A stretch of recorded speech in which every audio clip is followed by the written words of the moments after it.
I just want to talk about how Nigeria is doing, or the government is doing anyhow. Um, I feel like the people actually realize that the government is there for us. Without the people, there's no government, so they can't govern themselves. So they need to. We have to realize ourselves and then take charge, which is something I feel like a lot of Nigerians find it difficult to do. To take charge, to not do eye service. Eye service is like a thing that is inbuilt in Nigerians. Like you just have to service that person. Probably it's a boss or whatever. You just feel like if you serve this person, the person is going to eventually love you, do better, or whatever it is. Like just let's begin to look out for ourselves and remember that we have generations that are coming behind us, and we have to actually stand firm. We have to constantly remind ourselves that we have to do better, because God has blessed us with virtually everything that we need as Nigerians. You don't have to start looking for water. You can dig a well in your house. You could dig a borehole in your house and you probably get water. You could plant vegetable at the back of your house and it will grow without stress. So all those things, I feel like we take that for granted, and that is part of the reason why the government don't even understand that we the people actually don't ask for anything. And with the increase in fuel, I think it is crazy that the government will actually increase fuel price. Like, this is the wrong time. I actually did my research and got a couple of information about the reason behind the removal of fuel subsidy. So based off my research, they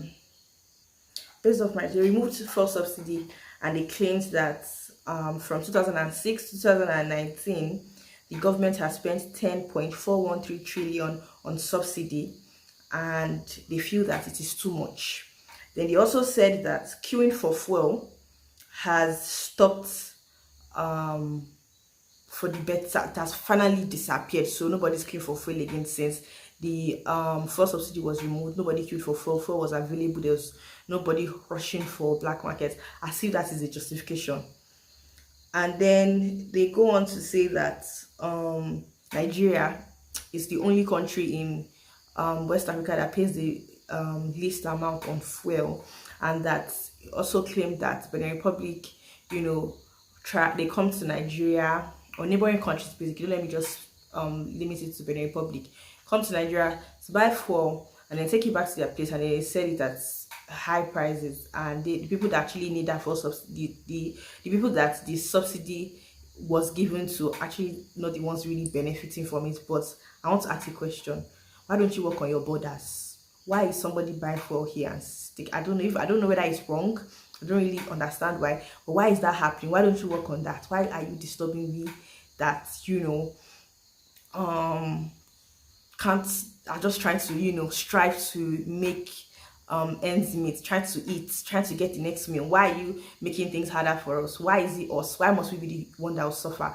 And I've gotten to realize that whether it's any leader, basically, it's not even just government or your bosses, but any leader that people that are under you, that you make pay the price, is actually the one that is a bad leader. A bad leader won't start checking from putting checks on people from the bottom. You start from yourself. You lead by example. Just like people say, and we rise by lifting each other. You lead by example, and it's something that even in ordinary offices, people don't even do that. They don't lead by examples. They just bring laws, they don't obey it, and then they expect general populace to obey those laws. So I feel like all of us, there needs to be a total reform for the entire Nigeria itself. A total reform. Another thing I want to talk about is where Buhari says this, and they don't have enough money. That is why that's happened. What happened to the salaries of those senators that are collecting 36 million? That is not even part of their what they call that thing. It's not part of their allowances. So why can't you start from them? Cut your own salary. Let us know, declare it. Then you can now start removing fuel subsidy, cutting whatever, cutting this, cutting that. Start with yourself. Don't make the people the example. Don't allow the masses begin to suffer, because when the masses will rise against the government, if the masses should decide to rise, it's going to be a whole different things. There was a time that we were complaining about kidnapping and everything. Why do you think kidnapping was rampant? Why? People were hungry, graduate, finish school, nothing. What's the next thing? Somebody will say, yeah, go and kidnap this person for me, come and do juju for me, come and do this. Those are the kind of things that put it, especially when people are not even raised right from the beginning. Because you want to tell me that these leaders are not the ones that raised us, they're the ones that raised us, because they are the ones that we looked up to.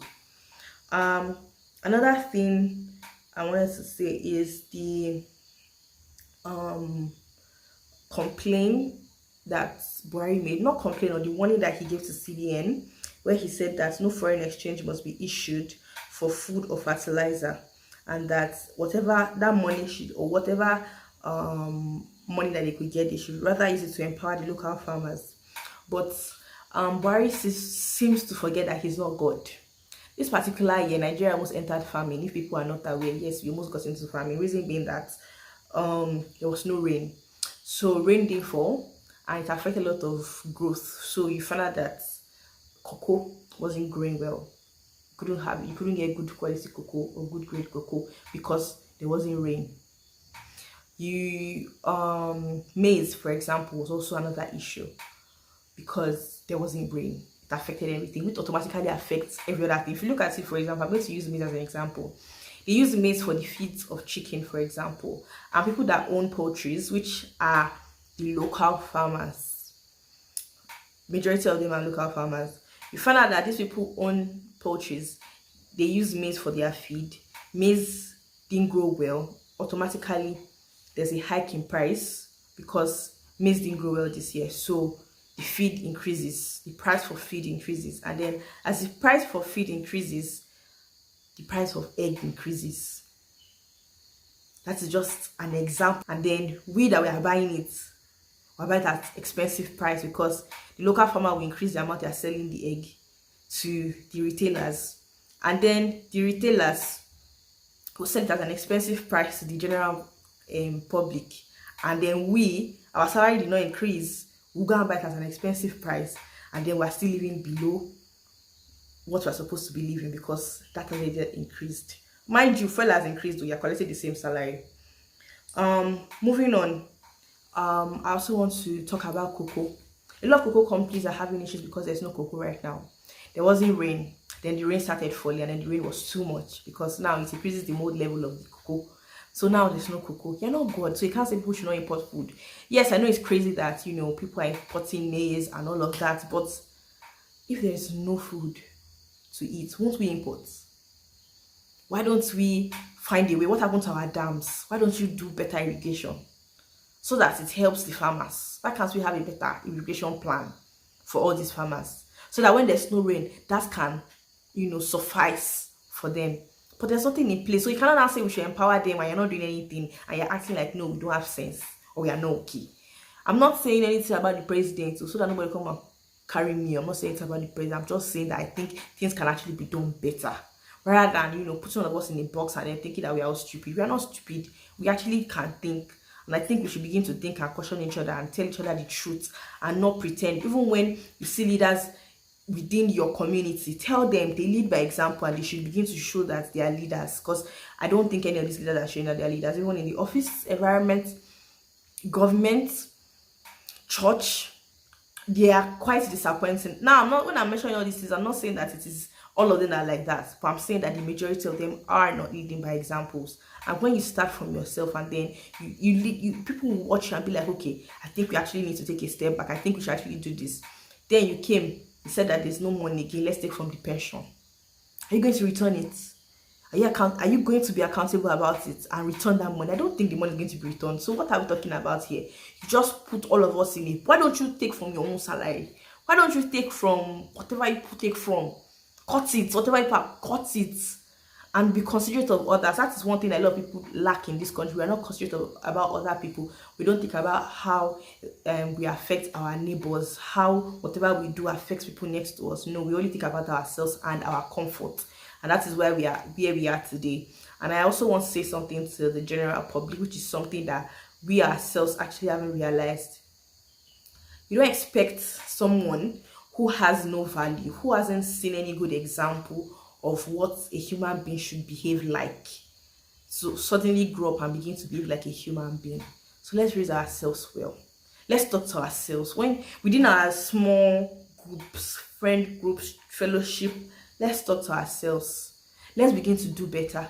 Let's begin to act like the new Nigeria that we want, and not just take things for granted and just act like everything is fine, everything is cool. I think that it's gone way overboard, and we need to begin to respect ourselves and do better. And yeah, I was gonna say something also. Some of these policies are actually not bad policies that you put in place, but the timing is wrong. There's a difference between doing something for the people, and then there's for as in when you're looking at it on the long run, like long term. Okay, I think this is actually going to make sense eventually.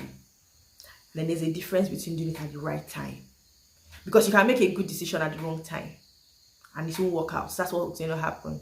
So I think like we all need to go back, reevaluate ourselves, change our mindset, work on ourselves, and then make a difference. I'm talking to myself and I'm talking to you guys, because I'm actually talking from a place of hurt, because I feel like we shouldn't be where we are today because we actually have everything like placed before us.